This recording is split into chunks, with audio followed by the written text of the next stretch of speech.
Good morning, everybody. Day 3 of our sourdough starter. Denise with Lazy K Homestead. And in case you don't know who I am, I have 2 videos prior to this, day 1 and 2, and we're starting sourdough starter.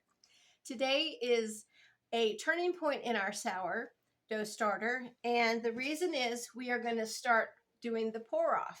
And pour off is a term that you're going to have to remember when you have sourdough starter, even if you're using it 5 years from now. You're always going to pour off. And let me explain what that is. When you're making something and you need so many grams of starter, you're going to measure that out in your baking, and then you're going to have some left. And what's left is called your pour off. Now, pour off today and until our starter is absolutely created after the 9 days is going to be pour off that we're going to throw away. It's not viable to where you could use it in pancakes or muffins or bread or anything like that. It's just not ready for that to be a leavening agent, is what sourdough is, like yeast. And there are recipes that you do combine yeast and sourdough starter, and I do use one for my loaf bread. Anyway, we'll get to that some other time. I wanted to show you how great the starter is. Okay, here we go. And can you see all the bubbles in there?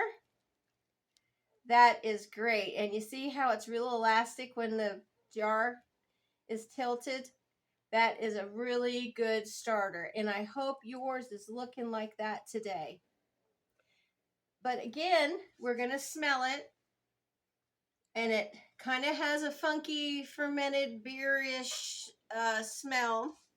That's normal because this is flour, which is a grain, and that's what they make alcohol from, and water. So that's normal. So in this video, at the end, I'm gonna show you how tall my starter got yesterday as it was fermenting and capturing that wild yeast that makes it rise. And I believe it got all the way up to halfway up the jar, which I was really thrilled with. And you can check, throughout the day if you're home and just see the progression of your starter and how well she's doing. Okay, and I called her. I don't know. It could be a he. Who knows? So we're going to do the same thing we did. We're going to start with a clean ball jar. I'm going to go ahead and put it on our scale. Let's put the tripod down so you can see what I'm doing. Let me move it over here just a little bit so you can actually see everything. I think that's good. Okay, and we're going to go ahead and tear it back to 0 like we have on your scale there. And then we're going to put 100 grams of this starter in here. Okay, and that's all we want. So we're just going to go ahead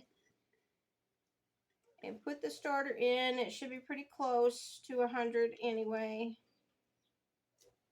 Okay, that's 113. Let me go ahead and take some out.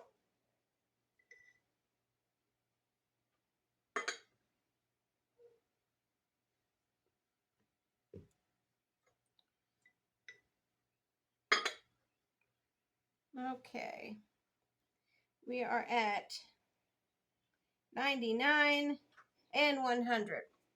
Okay, so what's left in the jar is pour off, and we're going to throw it away. Now, I know it seems like a crime. It's almost like when you're having to go through your seedlings and cull the ones that aren't doing very good. I get it, believe me. But this is just part of making starter. Now, you can just put this in your trash.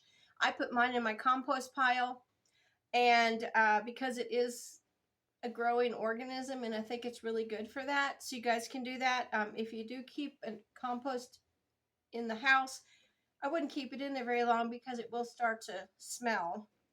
But what I'm going to do for now is I always have a Folgers plastic can here ready to go with my coffee grounds, and I'm going to put my excess starter in there.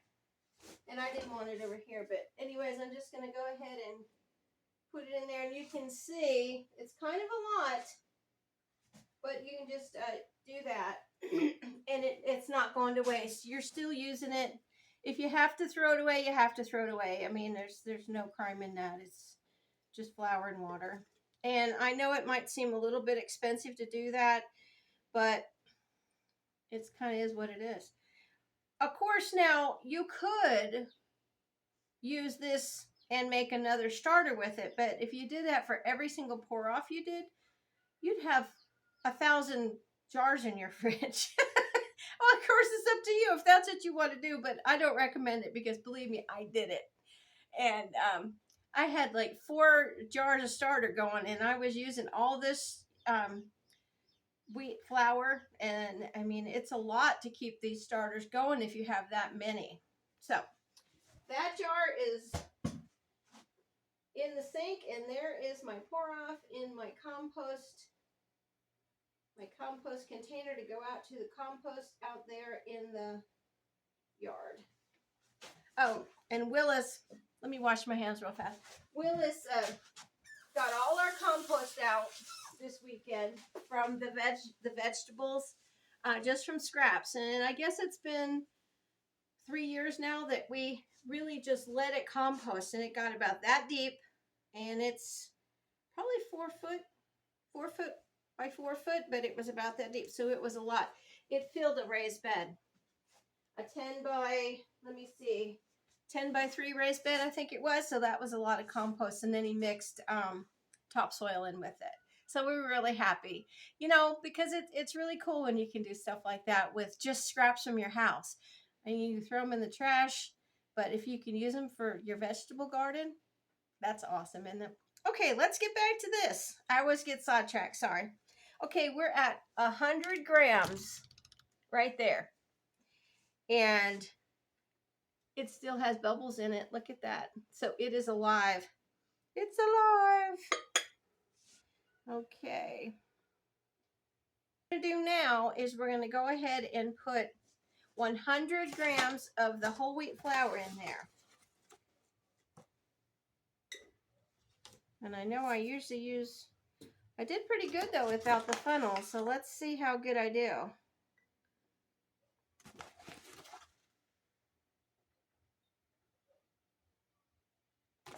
A little bit more. Now I weighed 100 grams on the scale in a cup measure earlier for you guys, and it was about 3/4 of a cup if you don't have a scale. And I'll put that on the video when I go to edit.